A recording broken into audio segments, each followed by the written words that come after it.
Hi, it's me, William, from Forecast Sports, and today is the big pod, and I'm going to bring you so much sporting news, as there's been so much on, with World Cup. So today I'm going to bring you some of my World Cup group predictions halfway through the group stage, so after 36 matches, and where I think each group stage is going to shift forward and end with at the end of this week, because we are moving into finals very soon. So we're going to look at that, and then I'm going to have a talk about, of course, the Super Rugby Final, which was on the weekend, as a lot of you will know, and the winners and losers of that match. And there were certainly some winners and losers, especially with the scoreline. We saw that for sure. And then, well, the All Blacks squad announcement has been. So I'm going to pick my first All Blacks 15, and then I'll give you some hints of my 23, but yeah, that will be what I'll be going through, and then even more because the Premier League fixtures have been announced.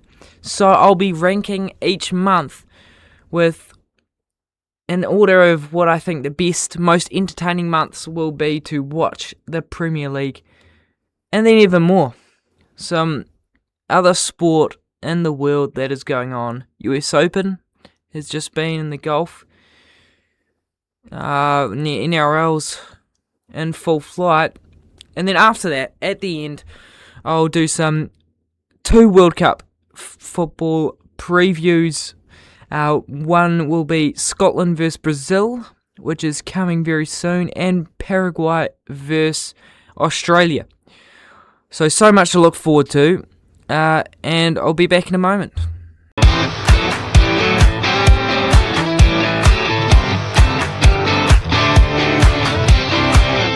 Okay, I am predicting all the World Cup groups after 36 matches have taken place within the World Cup group rounds.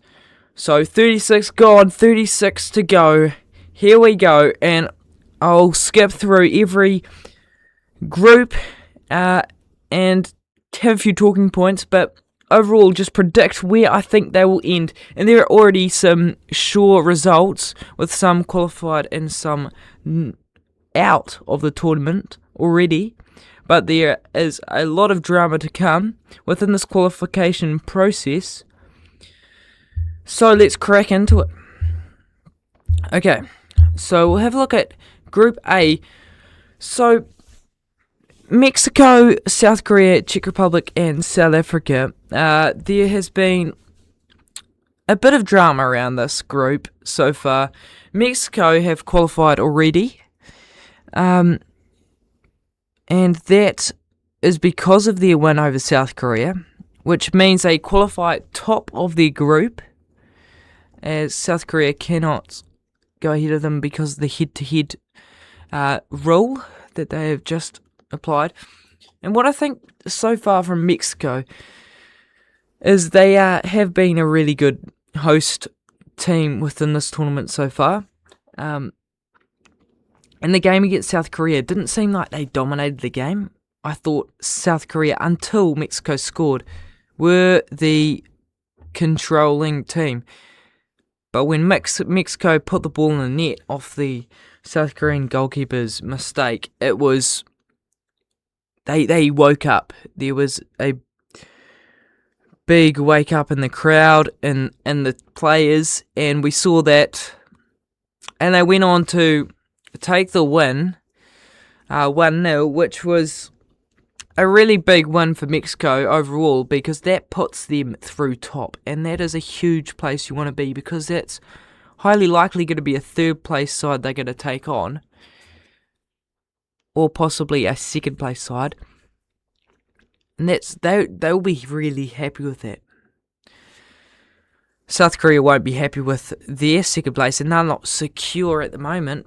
because they still have to beat South Africa, which should be straightforward, but wasn't straightforward for Czech Republic due to South Africa getting the late win there. But I think South Korea will get through with that win. Czech Republic versus Mexico, I think Mexico will get that as well. So, Mexico and South Korea, I predict, are going to be the only teams that get through, as Czech Republic will only likely finish with 1 point within this group. Now, that's a pretty standard prediction from me. But we'll move to Group B, and there's some more mix-ups around here. Switzerland haven't looked convincing to me, other than their 4-1 win over Bosnia, but that wasn't totally convincing the whole match. But they did blow it out in the end. Xhaka took the penalty over the other players as captain, showed his dominance there, but that's a big win for them. They've got to gain that momentum because the Swiss haven't looked like the big Swiss side we think they'd be. And that's maybe because they're lacking a bit up front. The midfield looks good, but they're up front. I think they're only looking like Mbolo, Vargas, and who was good. Vargas was really good off the bench. But Mbolo and Ndoi. So it doesn't look totally convincing there, but a team that does look convincing so far is Canada, with their 6-0 win over Qatar. And yeah, it was expected they'd win, but not by this margin. That was slightly blurred by Kone's injury. That's a big injury for Canada, and it looked pretty ugly. And you never want to see that as for any sort of player. So, and it didn't look too good for the Qatar guy who fouled him. He looked pretty in distress as well. So it was no good for anyone. But they did get the job done very convincingly, and that's put them in good stead for qualifying. But there's a big matchup this week between Canada and Switzerland, and that will decide who goes through top. Of course, they're not. Well, I'm pretty sure they can get knocked out. Both of those sides can get knocked out. But highly likely Canada don't, and Switzerland are quite likely they're not going to either. And I think I believe that Bosnia will beat Qatar because of all the Qatar have had, if I'm not wrong, quite a few players out now. So I believe Bosnia will get 3 points there, which will put them just beside Switzerland, as I think Canada will beat Switzerland. So Canada top, Switzerland second only just, and Bosnia third, and I think they get through that. And then we have Group C. Now, Brazil, Morocco, Scotland, and Haiti. Now, this was always going to be the interesting pool. And it's not really phased anyone so far. No real upsets or anything like that in this pool. We saw it during the Brazil game with their win over Haiti 3-0. And that was a big step forward for them, but Cunha was the man, and I knew he would start. Igor Thiago didn't look quite so good for Brazil against Morocco, and Cunha just showed that hunger in front of goal, and he made some really good runs. I like how Cunha is stepping forward for that role, and Neymar will be back soon, but I doubt he will get a starting position. Rafinha's been quiet. He's been really, really quiet, and I'm quite surprised about that. I don't know what will happen to him around Brazil, but I think he'll still remain in that starting position. Vinny Jr. has been Vinny Jr.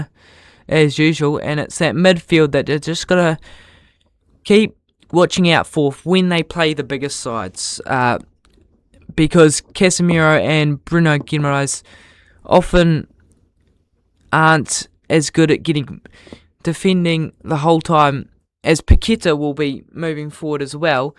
So it'll be interesting to see how they defend and how quality their balls are through.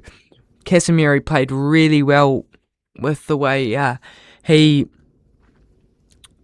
created opportunities for Brazil. And I liked it. I liked Brazil overall. 3-0 was a solid outcome for them. But there's still more to come, and they have a big matchup, which I will do a preview for later, against Scotland, which could turn very interesting. Now, Morocco played Scotland, and they got the win there, only by 1 goal in the second minute. Saibari, that was struck well. He was coming off the right and put it into the top corner, but Saibari is the main man for Morocco, and he's not a out-and-out striker, and he doesn't play within the Moroccan system as an out-and-out striker, and that's because he likes getting back and creating and helping out in defence. But I really liked his runs. The only questions I think though from Morocco are, where do the other goals come from? Saibari's looking really good in front of goal, but where do the rest of the goals come from? Because there have been some poor missed opportunities, but then not a whole lot of opportunities against Scotland. And that's a big issue if they're coming against another team like Brazil. If they're not able to create more than one opportunity in a match, it could be detrimental. And that is where they will have to work on it, creating these opportunities. And I think they get the best opportunities on the break, which we saw against Brazil. And we saw when they scored against Scotland, they're best on the counter break. But against Scotland, they dominated possession. They dominated for most of the match. They won in the end, but those are also the sides, those teams like Scotland could be a side that knocks out a team like Morocco because of the fact they can't break them down easily. And we've seen that so much during this tournament. Teams are tough to break down and get through. So I think that the Morocco vs Scotland game, the Brazil vs Scotland game, I do have a prediction later, but I'll give you my winner, and I think Brazil will win that game, just because of the whole quality within the whole side. But Scotland, they can push Brazil. On the other hand, Morocco vs Haiti, I don't think that will be as close. So overall in this group, I think that Morocco will get through top, and that is because of the goal difference they will gain against Haiti. Then Brazil, then I think Scotland can get through in the third place knockout as well. Now Group D, that was a long Group C predictions, but Group D, this one should also be long as well, because there's been some drama here, and that occurred. We thought it would be the USA vs Australia game, but that was put behind us when we saw that Paraguay vs Turkey game, where Turkey were knocked out after pretty much dominating possession, dominating shots, dominating every statistic other than goals within the match, and possibly shots on target against Paraguay. And that's why they lost 1-0, because of the Paraguayan defence. Now, Paraguay were pretty hard-working. They put their bodies on the line against Turkey, and that they showed a lot of grit during that match, and I really, really liked it.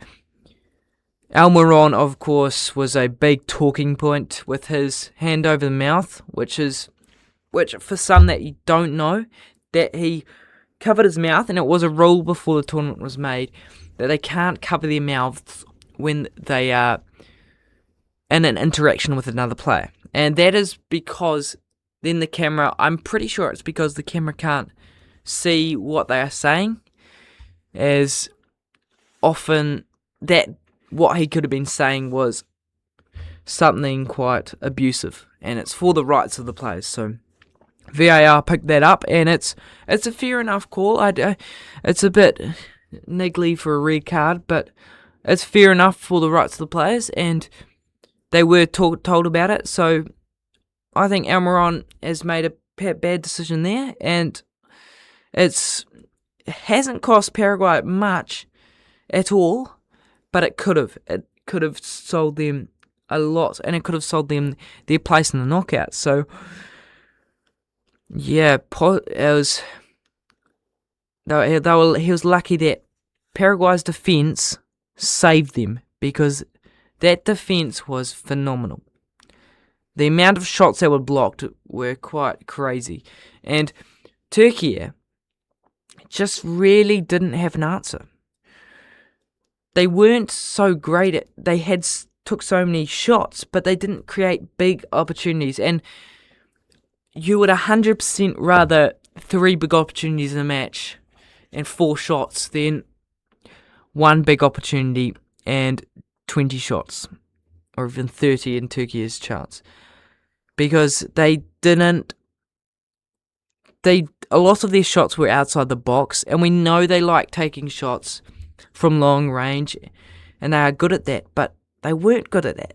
And when that occurs, you have to change something. Turkey did not, and that's why they came out second best within that match and are already knocked out of qualification due to the head-to-head rule.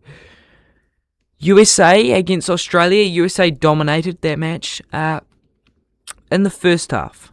Now, USA looked really handy, and they've looked handy so far this tournament, especially in the first halves. Second half, I think Australia really gave them a go. They looked so much better, but they still couldn't get through USA. And off the bench, Australia looked good.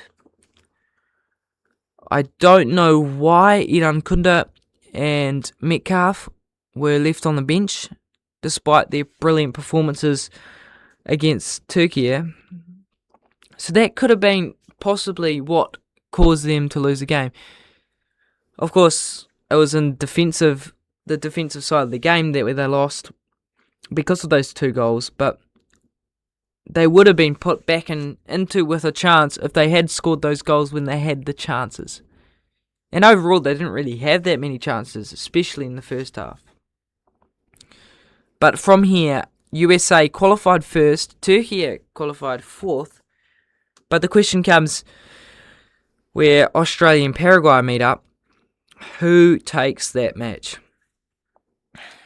From what I see, I think Australia win that match. Of course, I've got a preview later, and we'll get to that. But Australia came through second, and possibly Paraguay may qualify through 3rd place. It depends their goal difference, of course. Now, Group E. Now, this is an interesting group. Germany haven't looked totally convincing. Convincing is Curacao, yes. Not so much against Ivory Coast. Ecuador haven't looked convincing at all for me. They haven't looked convincing at all. And we thought they would be a good side, but the fact that, yes, they have only conceded 1 goal, but they haven't scored any goals this tournament, shows how much lack of attacking options they do have, and they can't create chances and finish them off. Now, we did see Ecuador, they've hit the post, 4 or 5 times this tournament already, and that's a big total for the World Cup. But still, they need to be putting chances away, and is there a lack of quality from Valencia up top? I think so, especially against Curacao. He was not at the top of his game, and that's a big talking point for them. But Curacao, they performed very well to keep it to a 0-0 draw, and the man of the moment for that game was Room the goalkeeper. What a player. Man, this guy can save. Man, this guy is such an exciting player to be coming like this and performing so well. 15 shots saved during the match. That is a massive tally. And he should be so happy with what he did, because that saved Curacao. Yes, the defence was amazing, but his performance to save that many goals, that is something to be proud of. Now, to the Germany vs Ivory Coast game. Now, that was an interesting game as well. And Ivory Coast, they looked good for most of the match, with going 1-0 early on and holding it for a long time. And then suddenly, the man I thought should be starting for this match came off the bench. Dennis Undav scores 2 goals. Or was it a goal and assist? One or the other. But his impact off the bench was outstanding. And that Germany vs Ivory Coast game was quite an interesting one. With that Undav performance. And they didn't close it out till really, really late in the game. And Germany have proved that they are here for this World Cup with those moments, and they will need those big players off the bench. But where was he to start off the game, and where were they? They were asleep. And I don't think their tactics worked at all against Ivory Coast, because Ivory Coast was simply superb within that game, and they showed why they are a real contender at this World Cup, Ivory Coast, to go deep. And then Germany, they got that late goal with Undav. That last 2 goals, there was one really late, and I felt sorry for Ivory Coast, because they really deserved that win. They put in a massive effort, and they ended up with 0 points at the end of it. But overall, I think Germany now, they have sealed their deal. They are through, and they'll be through top, Germany. But now comes the question, can Ivory Coast get through? I do think they will get the job done against Curacao, whatever margin it is. And then Ecuador, I don't believe will beat Germany. So I don't think Ecuador will get through, and Ivory Coast and Germany will get through. Group F. So this one is an interesting group. As all of them are, of course. But there have been some very high-scoring encounters within this group.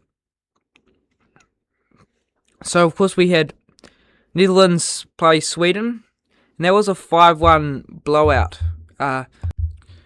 And Netherlands showed why they are this team that looks good, and they didn't really show what they had against Japan.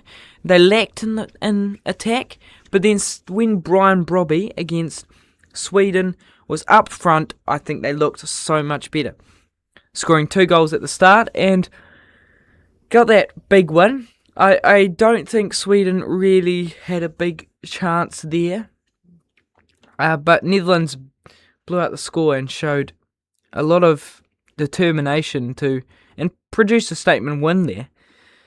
Japan also produced a big win over Tunisia, 4-0, which doesn't really surprise me either. Tunisia aren't looking great. They're already knocked out.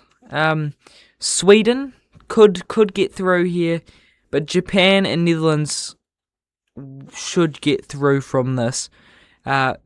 Netherlands for sure, I think, are top.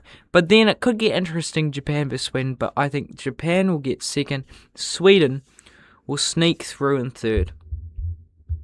Now, Group G. This one has produced a lot of entertainment in the past week or so. In the first round, there was a draw for all sides. So New Zealand top, now New Zealand are bottom after their loss against Egypt. Now that wasn't straight sailing for Egypt, with New Zealand going ahead 1-0, and that was so exciting for me, entertaining, and we thought, oh gee, they're going to get through with the win. Suddenly, when they came out in second half, Egypt just switched on. And they did ask for that win. They did put in a lot of effort in that second half to go for it. I thought Mo Salah was so much better in that second half, and those attackers just so much more energy. And New Zealand were so tight at the back, defending those fast, skillful attackers, and it did feel like it was a deserved win for Egypt over New Zealand. But what a match. What a performance New Zealand put out there. And to play Belgium in a week's time, maybe not even a week, not that long, end of this week. But that is going to be exciting to see how they face up against Belgium, because I think they can give them a go. Imagine they got the win, that would be crazy. I don't know if they can, but they can for sure, but don't know if they will. But they could get the draw, and that would be just a great statement for them. Of course, I want the win against Belgium, and Belgium haven't looked convincing to me. They played Iran, and that game was a draw as well. And Iran and Belgium aren't the side I thought they would be. Now, that might be because they're just not working well as a team, but there's something going wrong there. I really like this team, all the players within them, but how they're working together and how they're tactically is not working, or it's at least been matched by Egypt and Iran so far this tournament. And that's considering those two sides have been pretty good so far. Now, New Zealand will face up against Belgium, and that could be interesting if Belgium don't bring their A game. If they can't bring their best game, Belgium, they will be struggling to get through. That would be horrific for them to get knocked out this early in the tournament. On the other hand, Iran are playing Egypt, and that will be also an interesting encounter, but Egypt, I think, will get the upper hand and qualify first, which would be quite an exciting win there. So I think Egypt will finish top. I believe New Zealand can get the draw. So they finish third. No, they'd finish fourth or third, depends how Egypt game goes. And then Iran third and Belgium second. Okay, move on to Group H. Spain are back in this World Cup. Spain, it's good to see them performing, but Cape Verde really pushed them that first game, 0-0 draw.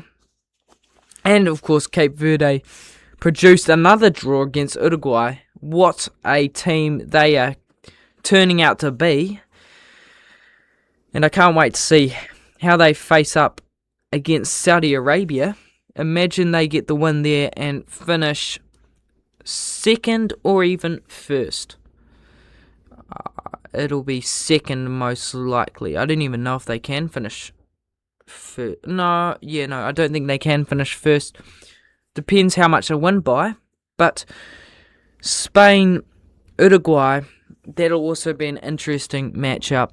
Spain, of course, struggled against Cape Verde, but against Saudi Arabia, they switched it on. We saw a bit more of those strong players. Lamine Yamal came off the but he scored a goal. That was a big moment for him.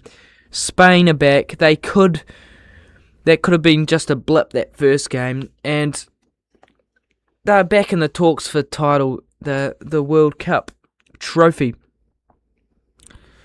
I think they will get ahead of Uruguay. Uruguay are not convincing for me at all.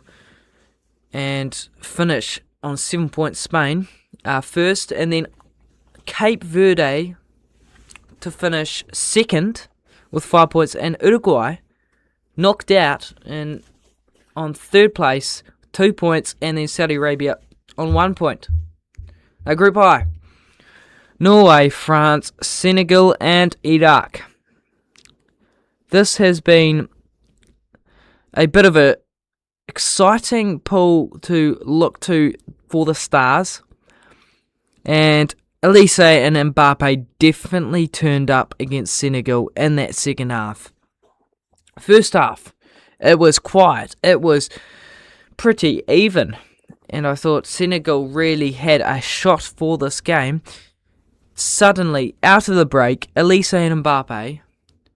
Michael Elise, by the way, best player in the world at the moment for sure, because of the way he can break lines with his passes. He's producing some of the most incredible balls through the defence.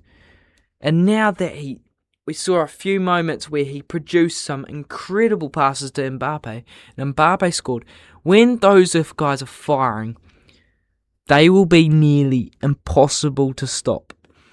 So you need to quiet down Michael Elise and Mbappe and cut them down from the source.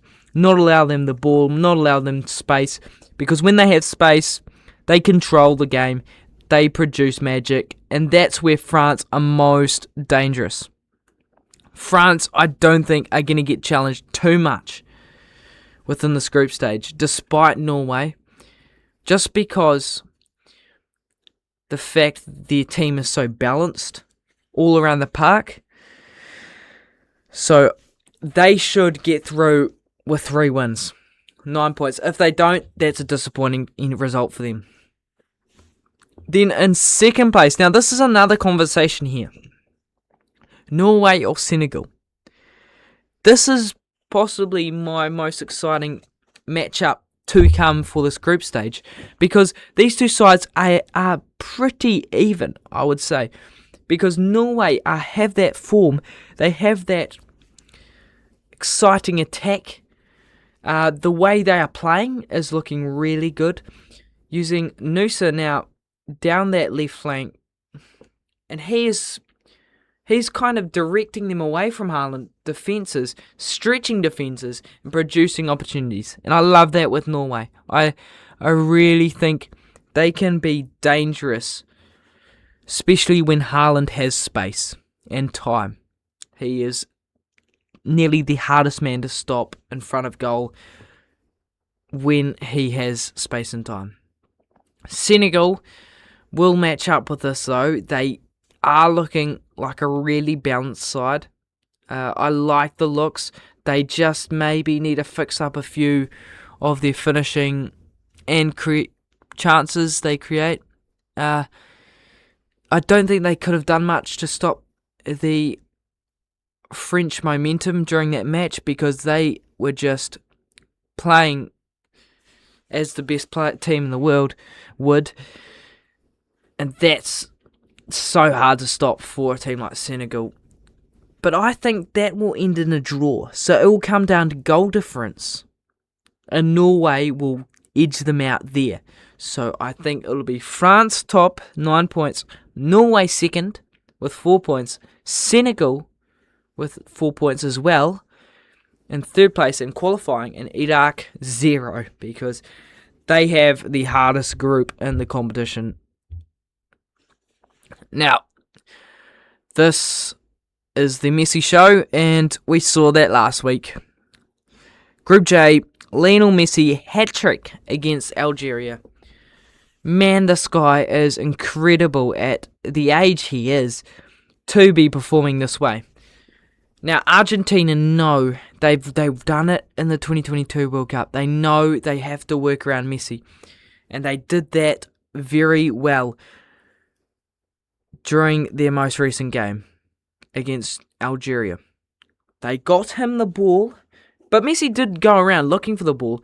In defence, he didn't do a lot, but you saw in that first goal, which was a stunning goal, by the way he did drop deep. He was down by the centre-backs.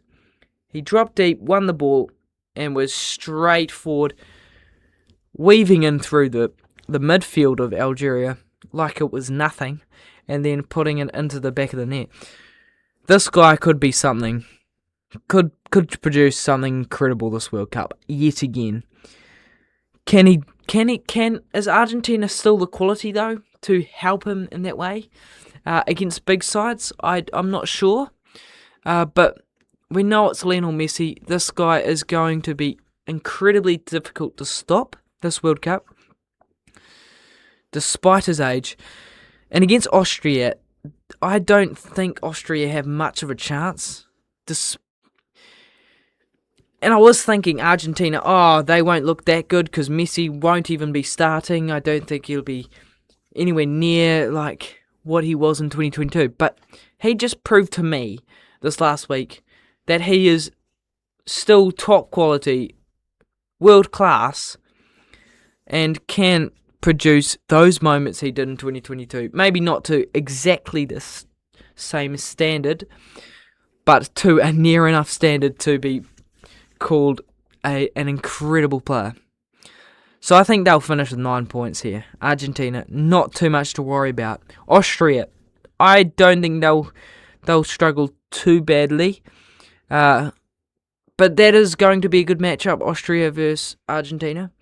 But I think they'll finish 6.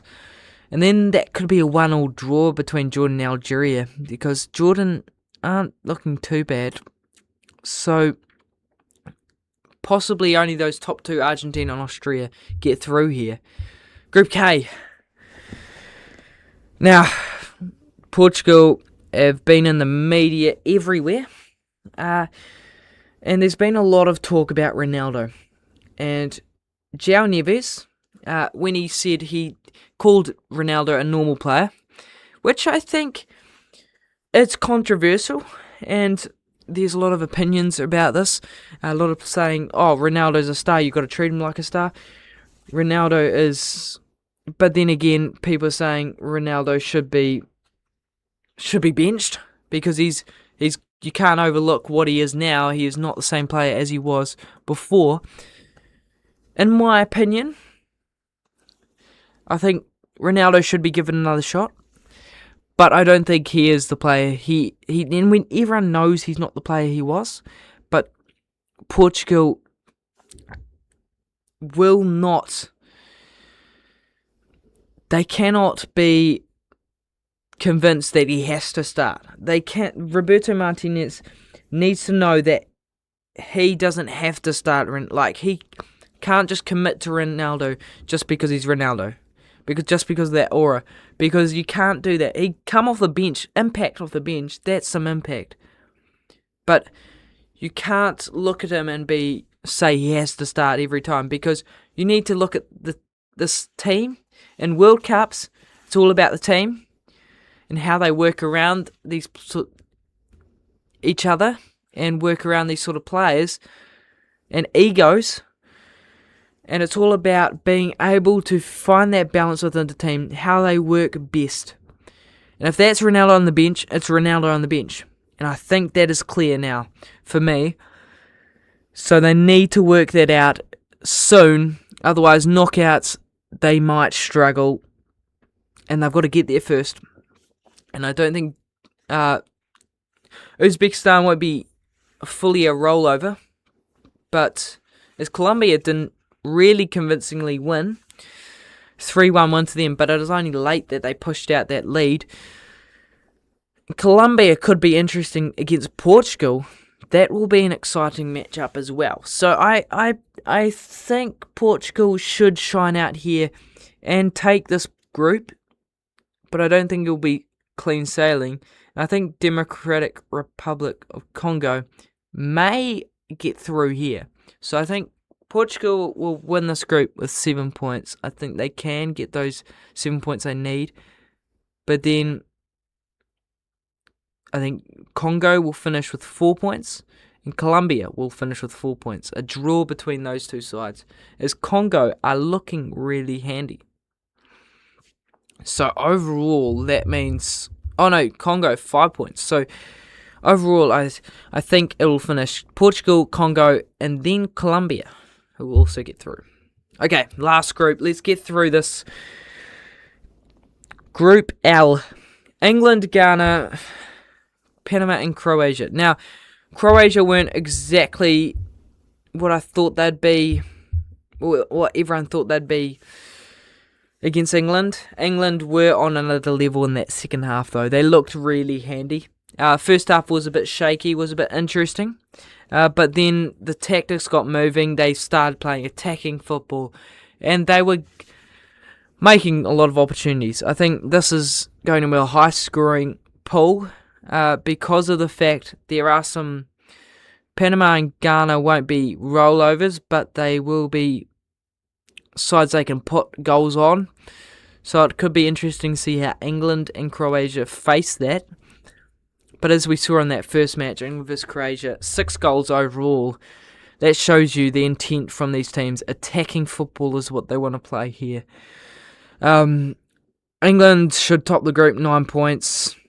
I think that's pretty straightforward. I think Croatia will get 6 points and Ghana get 3 points. I think it's that straightforward.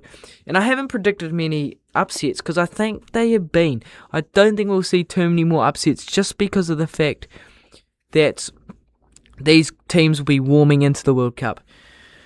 But that is my predictions for the groups. And we'll see how this rolls out later in the tournament. But a lot to look forward to for this, and stay tuned for a lot more. Super Rugby Final has been and gone, and what a match it was. And today I'm going to do a review of the winners and losers from this match. Well, the Hurricanes won 60 points to 5, and it was just a demolition job. A complete performance from the Hurricanes. I don't think any team could have faced up and on that night beaten the Hurricanes, because of the fact the Hurricanes are a side to be reckoned with. These guys were such a good team, and that's where I think they won out within this tournament. They were so good as a team. Their tactics, Clark Laidlaw led them incredibly. And they worked really hard behind the scenes to get these results. And I'm not surprised that how much they have done to produce these results cannot be understated, because how good they were on that field. There must have been a lot going on behind the scenes to get that going well. And there's been a clear and straightforward sort of message that's gone through of how they want to play, how they've played this season, and they've stuck to it. That's where they've got the most success, the Hurricanes. So we'll move to the winners and losers here. This dominant performance, of course, brings a win to the Hurricanes fans, as their team haven't won for 10 years, and that's going to reset next year. The team is having a whole new reset due to the amount of players that are leaving. So it was really important that they got the win here for the fans, the Hurricanes, and they certainly brought some entertainment with it. So what a season it has been for them. And it's created so much excitement within the competition, and we've seen how it's been so much more structured than it's been so much more like structured how they are playing. They've got an identity here, the Hurricanes, And that's what I love about how they played this year. Now the losers, Chiefs fans for sure are losers here. 4 finals, 4 losses in the past 4 years. This is disastrous for them. They'll come back next year again, but this is disappointing for them. They've shown they're definitely the second best side of the competition. Not the first, not the third. They've been the second best the whole competition. And we've seen that. I really, really like the Chiefs this season. They just weren't the Hurricanes level though. Hurricanes are possibly have been the best side in history in Super Rugby. Just because of the fact they could dominate games, dominate possession, and beat teams by so many points. Now, there was a 10 battle, a first 5 battle that took place within this match, and we know who won out here. It was simple and clear, and we knew it was going to decide the game. As talked about, whoever has the best first 5 performance within this match was going to win the game. And Ruben Love stood out to me. This guy, I didn't believe in. I didn't really back fully for any All Blacks positions earlier in the year, but now it is loud and clear. I think he should be really, really high in that order of first 5s for the All Blacks. This guy, I didn't think had a full repertoire at the start of the season, and he possibly doesn't have it still. But the way he performed on Saturday night was undeniably incredible. It's the way he controls games, the way he can put players in holes. His passing game is top class. He's the best. He's got the best passing game in the Super Rugby. But then last night we also saw his kicking game was great. His kicking off the tee was quite phenomenal as well. And he showed he can stand up under pressure, and that's exactly what an All Black first 5 needs to do. I really loved Ruben Love within this game, and I think he just outplayed Damon McKenzie and the Chiefs. Damon McKenzie, well, he was shut down well, and didn't really have any answers. His kicking game was poor. Didn't really get used to the conditions early, and it was crunched quite a few times by some of the Hurricanes forwards, and didn't really have any options to go with. He didn't have any answers, and that's where he got lost. And he can't get lost like that in these big games as an All Black first 5. And I'll talk about later on my All Blacks 15. That's another video, or if you're watching the podcast, that's later in this video. But Ruben Love has stood out to me within this competition and within this most recent match.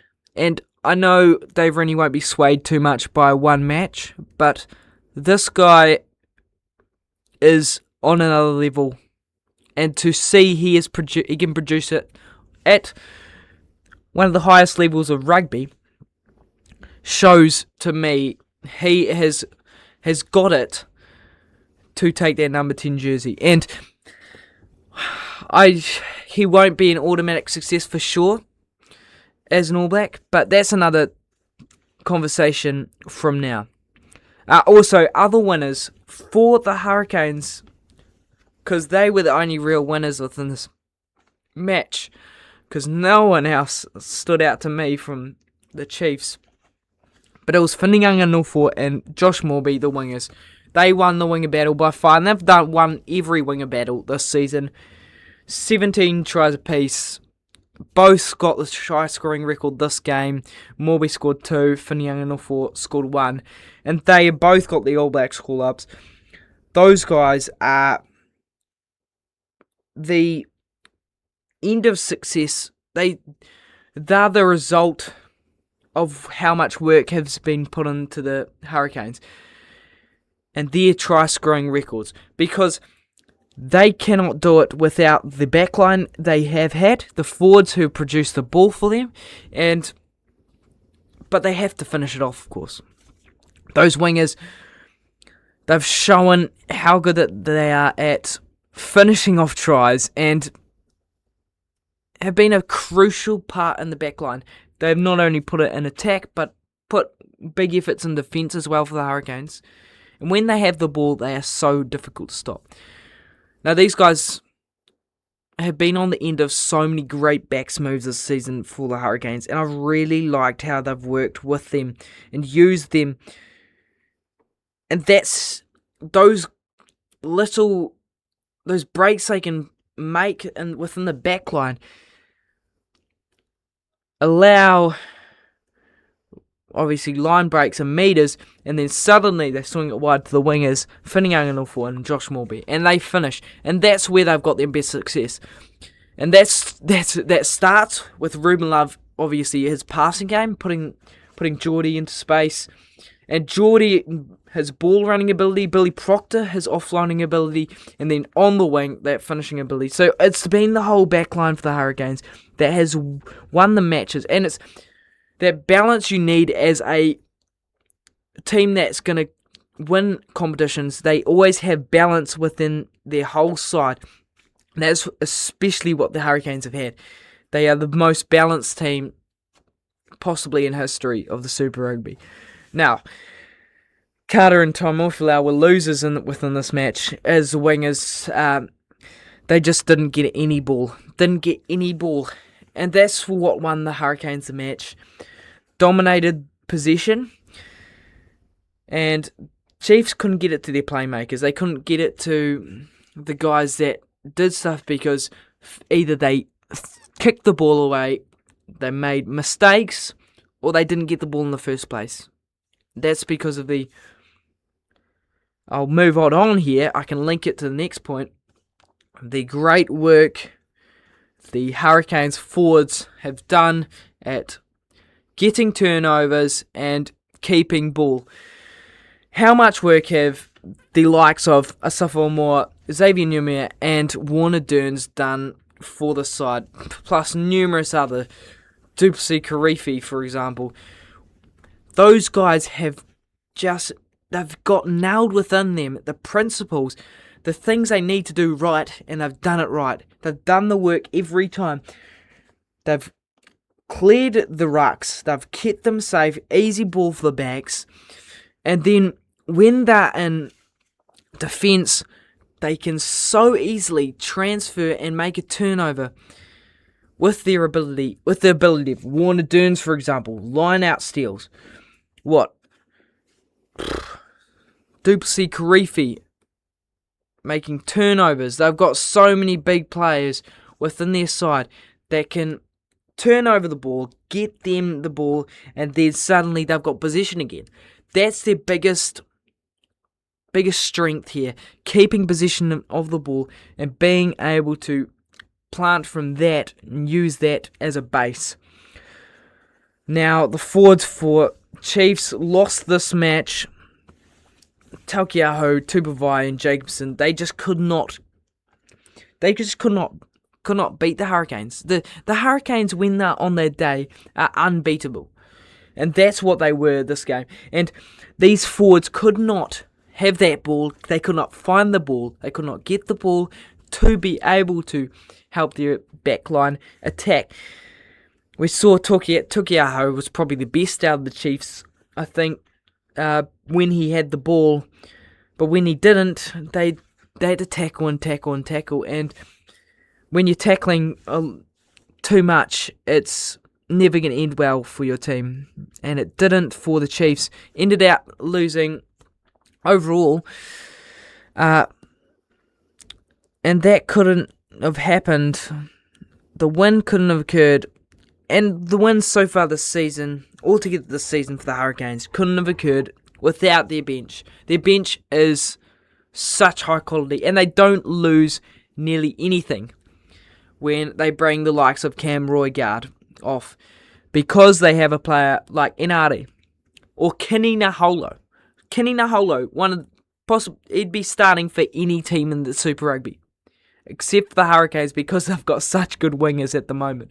Kini Naholo comes off the bench, scores 4 tries in 4 matches. That shows you the depth they have within their team. Johnny Rover scored that try, and he deserved it. The amount of work he's put in. Inari, what a player. He's not been much of a drop-off from Roigard when he comes in about 60th minute. And it's kept Roigard playing at the top of his game, because he's not playing 80 minutes every single week. Inari is there to back him up. Braden Yussey, Brad Shields, what a bench they have. These guys have impact as well. They don't lose anything. And when I look at the Chiefs, they do lose a little bit when they come on. Xavier Rowe was great. He is great for the Chiefs, I think, with Cortez Ratana. There are questions who should have been starting. Josh Jacob, he's looked good. He looked decent in the final. And Brody McAllister. But the rest of them, they are good, but not the level of the Hurricanes. Or at least not produced what the level the Hurricanes have. And they've utilised their bench, the Hurricanes, so well. And they didn't... It was long gone by the time the bench came on during this match. So the Chiefs bench really didn't have much they could have done during this match. But overall, I think the biggest winner, the biggest person who influenced the Hurricanes this season to get this big victory, big success, is Clark Laidlaw. All the props obviously have to go to him. Yes, the players were great, but they could not have produced that identity, that playing platform, if they had not had Clark Laidlaw there. He was phenomenal with his tactical plays, his how he worked the side, how he worked selections, and then produce that identity. He is pretty much... There's no one who has impacted a side as much as Clark Laidlaw did. And the way he came back this season and produced such a good game plan. And they've stuck to it. Identity. That's what we're talking about here. And John O'Gibbs, comparing to him, who was obviously the loser here, just had nothing to hit back against Clark Laidlaw during this match. The Chiefs pride them on defence. They got 60 points put on them. And their physicality is out front. But the Hurricanes, they pride themselves on their possession, their backs, and their turnovers. And they stuck to that. And they did that so well. And they beat the Chiefs tactically by massive margins here. Physically, the Chiefs were beaten. They couldn't tackle for the whole game, and they found gaps, the Hurricanes. So, overall, the Hurricanes, one of the best Super Rugby teams of all time, and produced one of the greatest matches in Super Rugby Final history. What a story, and I will be coming back with more about rugby, as I have my All Blacks 15 coming up.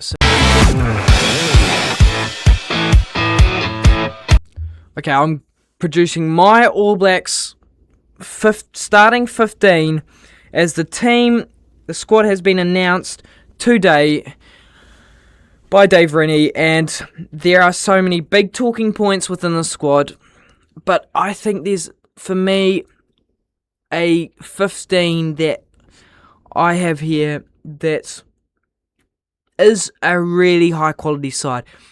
And I think Dave Rennie went bold with some selections, but he also went really really simple as well, and you can understand where he went with most of them.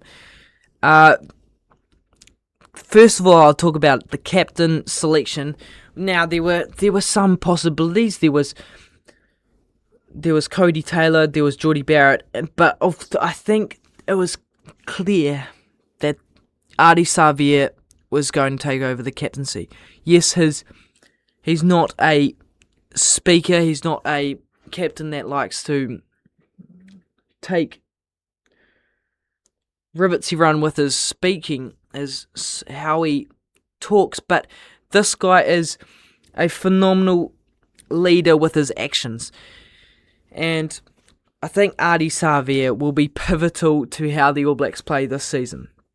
The way I don't think there was a clear captain within Geordie Barrett and Cody Taylor, just because of the fact that those guys are not as higher rated as what I think Ardie Savea is within the side. He's been there for a long time, and he knows what makes an All Black. And I think Dave Rennie's he's gone pretty simple here. He knows Ardie Savea is going to bring what he brings to that All Blacks jersey. And I'm excited to see how it works out. And there will be a lot to look forward to. It's not going to be simple sailing at all for the All Blacks. And it'll be interesting to see where they go from here. How they attack these first few weeks of the Nations Championship. And then, of course, the South Africa tour with so many more players going through the process there. But some big names that have been left out here has been Duplessis Kirifi, who was possibly the most likely to get in here. And I know where Dave Rennie's going here, that he wants that versatility from those forwards. They can play really anywhere in that loose forward trio. And Duplessis Kirifi's quite situated in that 7 jersey, and I think Ardie Savea will have that there solidly. So that's a disappointing moment for Duplessis Kirifi, but he is fighting against the All Black captain there, the new All Black captain. So I can see where Dave Rennie's gone with that. Then we've got Noah Hotham. He was I was really quite surprised when they didn't name him, and they named the other Canterbury halfback, what's his name again? Cole Preston, as halfback, just because of the fact he was starting for the Crusaders, but we can't take that fully into account. It's all more the player, not how they were played for Super Rugby. And I think he will be great as impact off the bench when Cortez Ratima, for example, is not on the bench. So it's an interesting omission there, Noah Hotham, but I can see where he's going. Sempini Finau. Now, again, this guy's a number 6 solely. I think it's... When I see Sempini Finau, he's not super disciplined, and I don't think the All Blacks really need that sort of guy. I think they've got a whole lot of number 6s, and we'll talk about that later around there. Christian Leo Willie, he's been omitted, and of course that's because of the great competition for those positions. Rieko Ioane, that was slightly surprising, but he hasn't been performing in for quite a while to the level we'd like him to play. So it's not totally surprising from my perspective. Tavatava Nawai, he was a possible bolter for the All Blacks, but didn't make it. And Jamie Hanna is in for injury replacement for Tupou Vai. Now let's crack into this 15 that I have. So I think Cody Taylor will start for me, just because of experience. Tokiaho definitely on the bench for me, and that's just because Cody Taylor has that experience in All Black jersey, knows what he's doing, and Tokiaho's impact off the bench. So you can't get much better than that. And I think it's clear there. Those three were clear to get in that All Black squad. The only three really for me. And I see those guys really putting in big shifts there. They've been three really good players in the Super Rugby, especially Asafamu and Takiaho. It'll be interesting to see how Taylor faces up, but I think he will be solid as usual. Now, the props. I believe Ethan de Groot will be starting, and Tyrell Lomax. Now, Fletcher Newell possibly, most likely off the bench, or maybe starting. It's questions there, where they rotate that, and then George. But I think they'll work better. George Barrow and Fletcher Newell, who have been at the Crusaders together, off the bench together. Tyrell Lomax and Ethan de Groot know each other, play for the All Blacks, and that's pretty clear. Numia and Tossi, now they could be interesting where they fit in here. They might just be backup injury placements there. Then in the lock department, Tupou Vai for me gets straight into that lineup. He's been phenomenal this season in Super Rugby. I really liked his work, and I don't think Patrick Tuipulotu gets it starting, just because Josh Lord has stood out to me as well. That locking pair for the Chiefs has been quite phenomenal. I really liked how they'll work together. Their running game, their tackling game, their line-out game, of course. Those guys are really key to that, to how the Chiefs have played this season. Sam Dowie, he's most likely out of the team. Patrick Tuipulotu on the bench, most likely for me. Now on to the loose forwards. Now, this is where it gets really interesting, where I put these guys. I don't think Anton Segner straight away gets into the side. I think he'll go with a bit more experience going into this match, and I think Wallace Satiti straight in for me. Possibly injury, or is it, concussion might be out, so I'll do him if he's not concussed, and if he is concussed, I'll do two different forward pack trios. But I think Adi Savia, number 7, and the questions, who goes number 6? Luke Jacobson, Simon Parker, or Wallace Satiti? I think, I'm guessing that, I don't know, but I believe Simon Parker will be number 6, and then number 8, either Wallace Satiti or Luke Jacobson or Peter Lakai. One of those three, and that's pretty simple, really. But when I look at those three, I'd pick Wallace Satiti if he is not injured, if he's not concussed, and if he is, I'd go Jacobson just because of that. He's just a bit older, more experienced, and then either Jacobson or Laka off the bench. Segner won't get his first cap, I don't believe, straight away. Now, halfbacks, simple. Cam Roygaard starting, Ratama off the bench, Cole Preston there and thereabouts. First fives. Now, this is the big talking point of the All Blacks. Now, I think Ruben Love should get that starting 10. And this is going to be a controversial pick. I think he should be our starting first 5. And that is because, I don't want to say solely because of that Super Rugby Final, but partially because he's shown he could stand up in pressure moments. And Dane McKenzie definitely didn't show that. But he's had 74 caps, so there's not much to look past there. But I think Dane McKenzie will get that first starting 10 for the France match. But Ruben Love will move into that 10 in the future. And I want him to be there. So I would put Ruben Love 10, because this is my starting. And then Dane McKenzie off the bench. I don't think Beauden Barrett will be within the starting side. And that's because he hasn't stood out for me for the Blues. Really at all. I've got to be honest here. Then the midfields.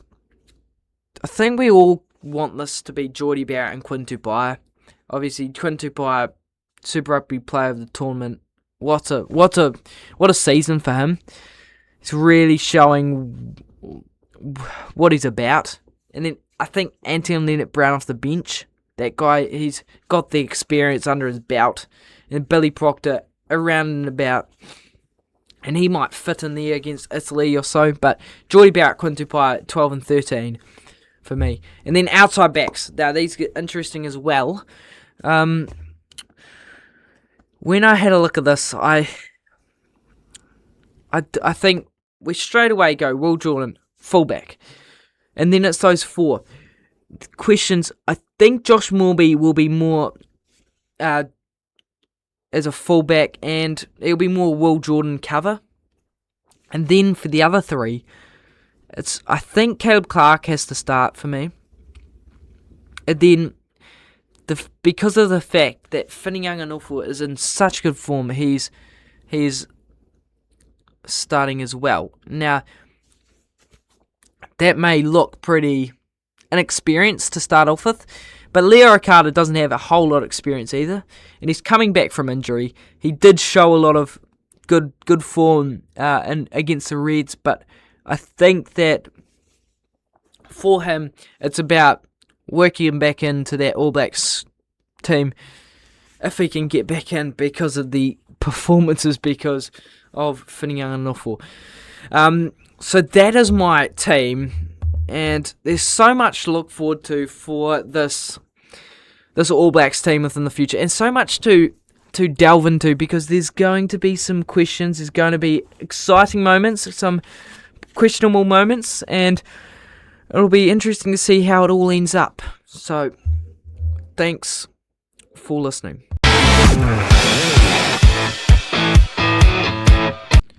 Okay, I'm doing my Premier League fixtures months ranked. So, every Premier League month, after the fixture release that has gone most recently, I'm going to have the best fixtures, the best months for entertainment ranked here on this tier list.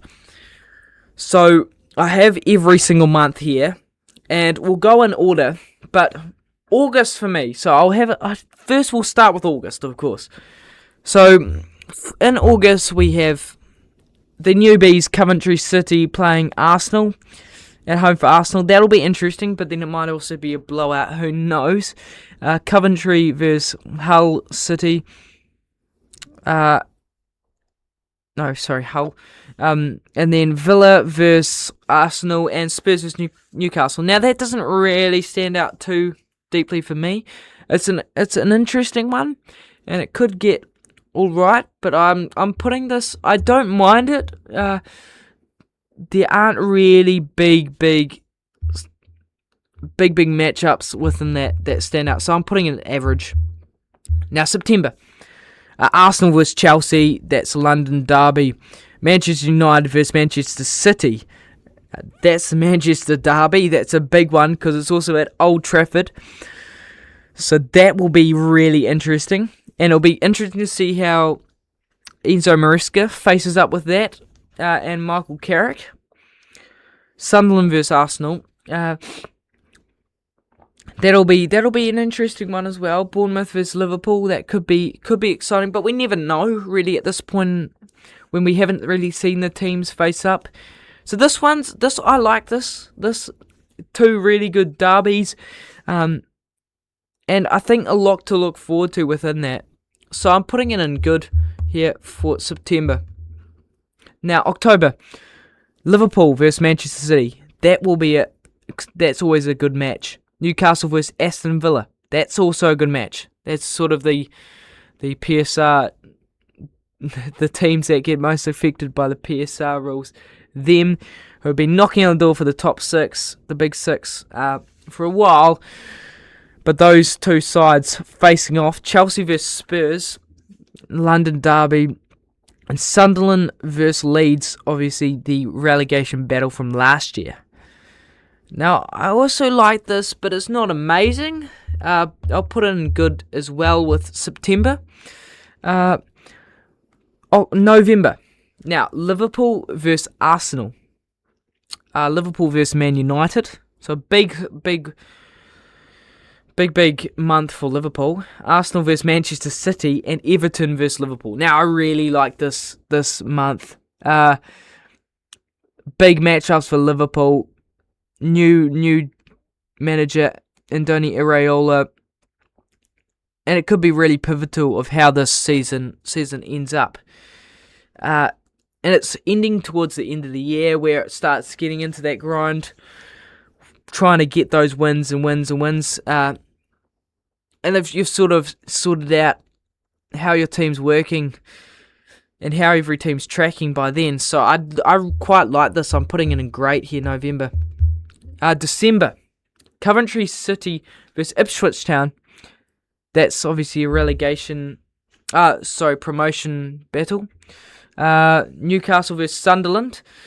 That's a big derby there. Spurs versus Arsenal, another big London derby, and Spurs versus Bournemouth.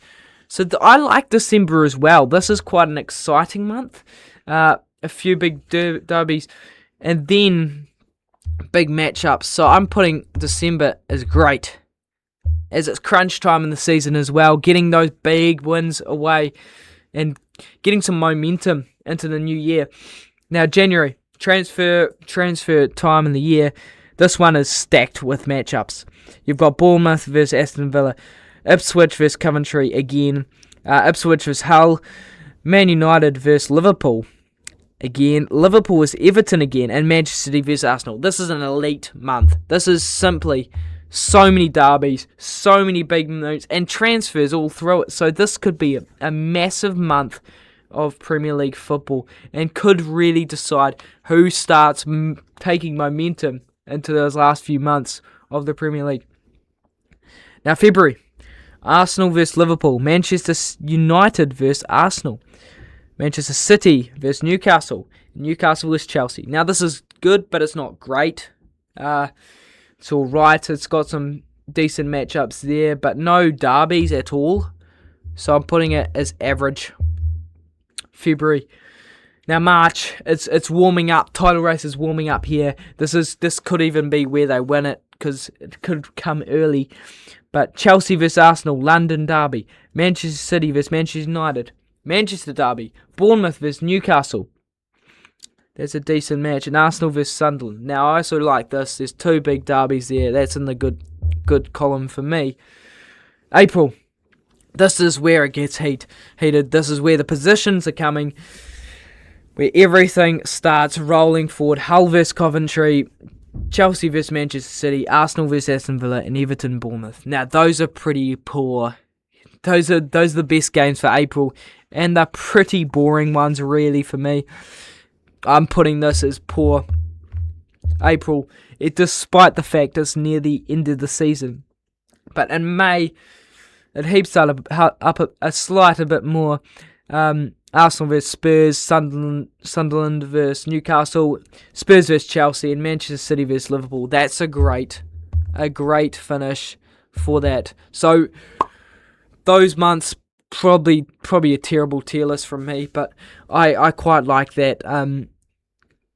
January, the most to look out for. That's going to be a big month. And April, my poor month, but I think overall we cannot even judge it yet, because we all know Premier League we never can predict the Premier League. We never know when it's going to be easy to know who's going to win. So this will be a terrible tier list when we look at the end of the season. But thanks for listening. Check out those fixtures for your teams and check in for more.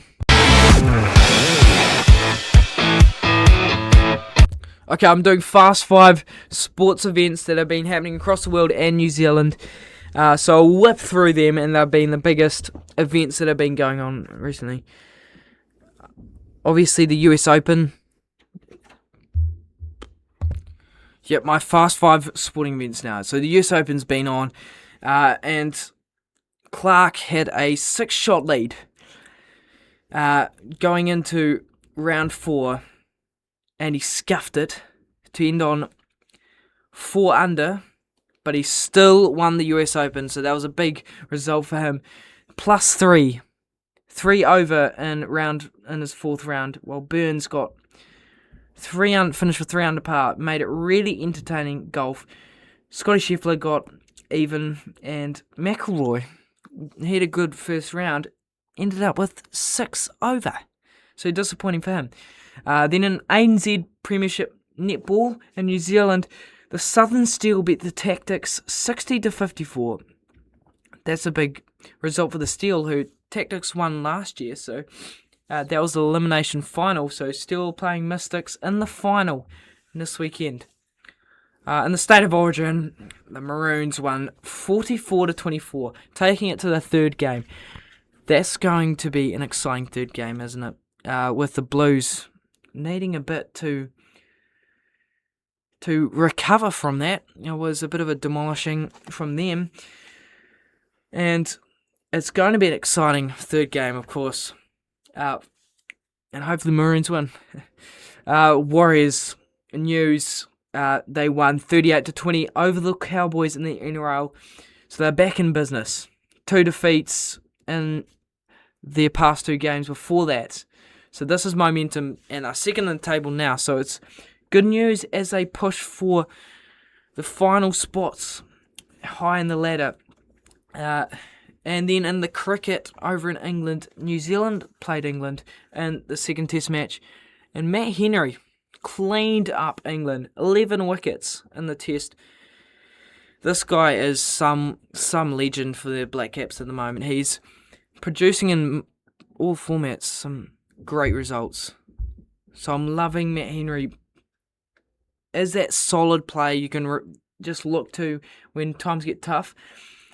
And of course, another player who stood out in all formats, Glenn Phillips, with his 100 and some incredible fielding as well. This guy is somewhat of a player for the Black Caps.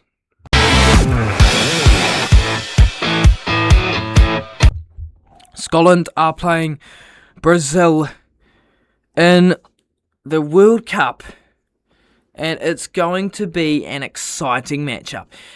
And that's, as some people may be thinking, Brazil are going to roll over Scotland, but I think we should look towards Scotland and think they will put up a contest against Brazil, because they are an exciting team when they are working well.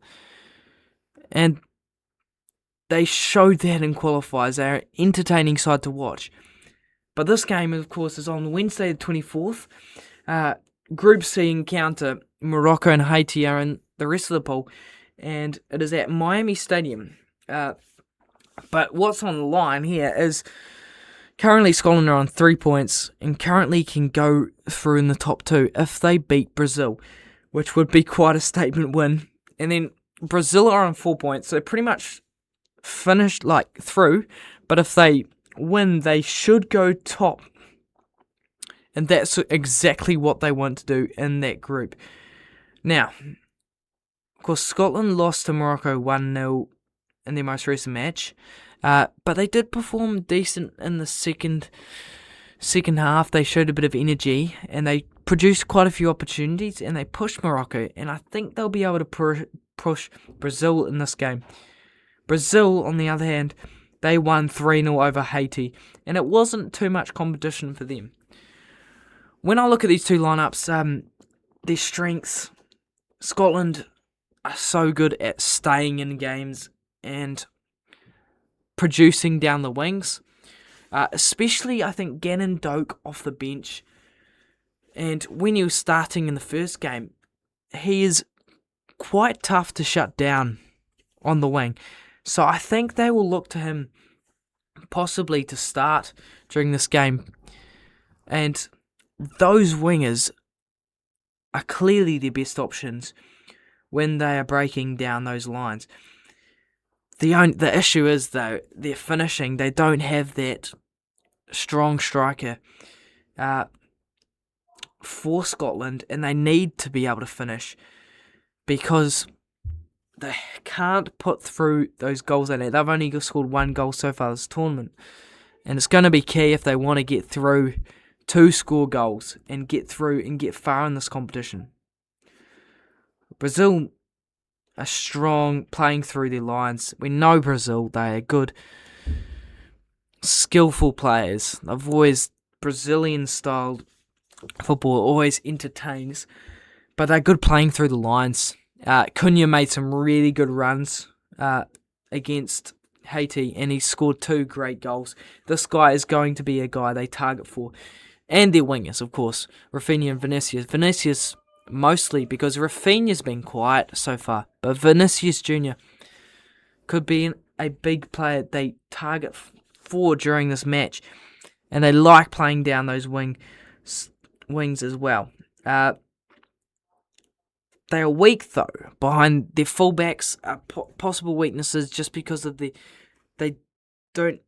aren't of the level of the rest of the side down at the fullback area, and pressure. Brazilian have a lot of pressure on them often, so they could find themselves weak against the wingers of Scotland. I think Gannon Doak will be really key if he starts to utilise this weakness. But the big key players for Scotland will be McTominay, of course, and John McGinn. They are the experienced, they are the top players within the side, and they can lead really well. They're big moment players. They score in the big games. These two are going to be key for their success. Well, in Brazil, that is pretty much the same. Vinicius Jr., he is key whenever they are performing well. He is performing well, and he scores the goals. He will be key to play around that edge, because we haven't seen much from Rafinha, and the rest of the side haven't been great, but we've seen Vinicius show up, and another man who's shown up incredibly is Cunha, Mateus Cunha. This guy, 2 goals against Haiti, and I really liked him starting. I think Igor Thiago is not quite the quality they had versus Morocco, but Cunha shows that energy, makes those runs and produces the finishing results. I think he will be good at striker for them, and he could prove to be difficult for Scotland to contain with the runs he makes. I really liked him at striker there. Now, the big point about this game is it's going to be end-to-end. They're both going to want this, and it's going to be about moments. This game, these two sides are both big moments teams and have big moments players. So it could be a really entertaining match with a lot of transitional play. I think the team to win will have one player stand up, and that'll be a player in attack who executes well, because goals will be key. Scotland keep out the goals, that'll be key, but they've got to score them as well. So do Brazil. So it'll be key. Whoever can score and produce the best performance as a singular player, I think this will be carried by one player, they will win. I think Brazil will win 3-2 in an entertaining, high-scoring encounter.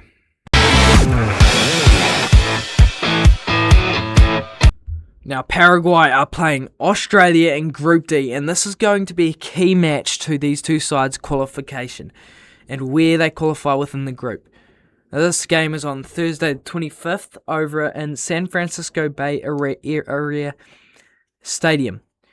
Now, the other two sides we know are USA and Turkey in this group. Turkey have been knocked out of the competition, while USA have qualified already.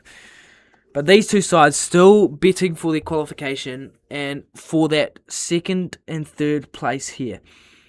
So Paraguay, they beat Turkey 1-0 and had a red card for, 45 minutes? Nearly the whole second half. And they showed that grit and determination in defence. They pride themselves on their defence, and that is pretty much their side. They don't have a lot up front, but they are so good at making those blocks and producing those big defensive moments. Keeping teams out, keeping clean sheets, are so good with it. Now, Australia also, they lost to USA, but they won against Turkey, and that was a big two matchups for them. Turkey dominated the game, but Australia were able to play out and produce exciting opportunities on that counter. I really like this Aussie side, but I think Popovich, as the coach, got it wrong. As a manager, got it wrong against USA. And I think that's because he's put Idankunda and Metcalf on the bench. And I'm not saying I kind of know why they did it. He did it just because of that experience, that work he had to put in, and defensively that have to put in there. But they needed those opportunities in attack. They didn't really have them. And yes, they may have scored more. They may have been more vulnerable there in defence. But they still needed to put their attacking opportunities away in that first half. And they weren't able to do so. They were better in the second half, but not amazing. I think they will match up well with this Paraguay side, though. Australia like to sit back and defend and low block and then hit back in that counter attack. So it's pretty similar tactics between these two sides, Paraguay and Australia. But the weaknesses for Paraguay is when those fullbacks are stretched and they struggle to hold the ball upfield. So they are really good defensively, but they can't keep the ball upfield.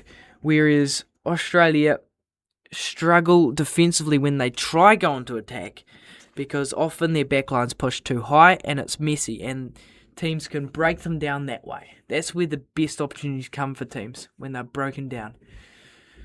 Now, the key players for both sides are Alderete and Enciso for Paraguay.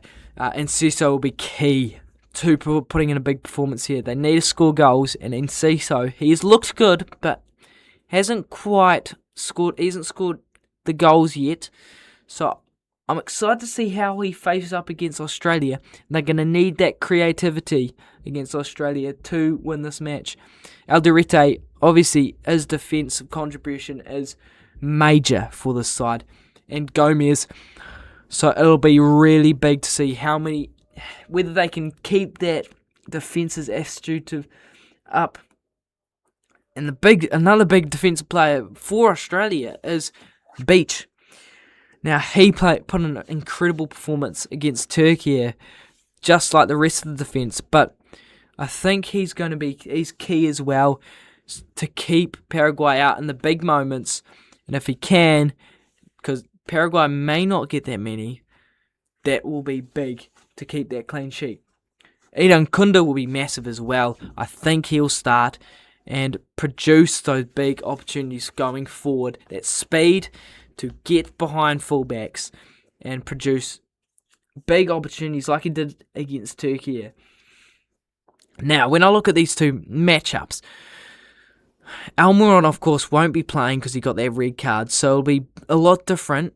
And I think they can make use of not having Almiron on that right here, Australia, because I think they'll have Velupile and Idankunda instead of Velupile on that right, left midfield, and he'll be able to get behind that defence. We know Kashides really struggled against USA on that right side because of the overlapping runs they created and that speed. I think Idankunda will be able to do that work there. Now, also, I think Australia's defence overpowers Paraguay's attack, but that's the same for Paraguay's defence over Australia's attack. But I think Australia look better in attack than Paraguay.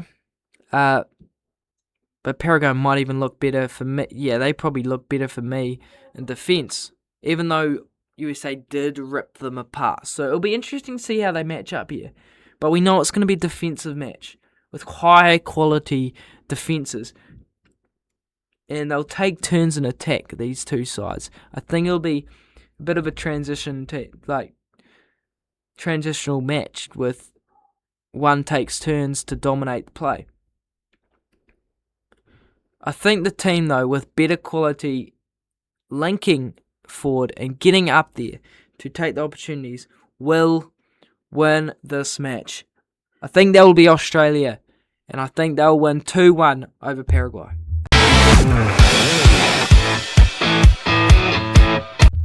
Okay, thanks for listening to this pod, and I'll be back for more within the next week or so, but a lot is going on in the sporting world, and I really thank you for listening in, because it's a big thing for me. So really enjoying the sport at the moment. I can't wait to hear more from you guys.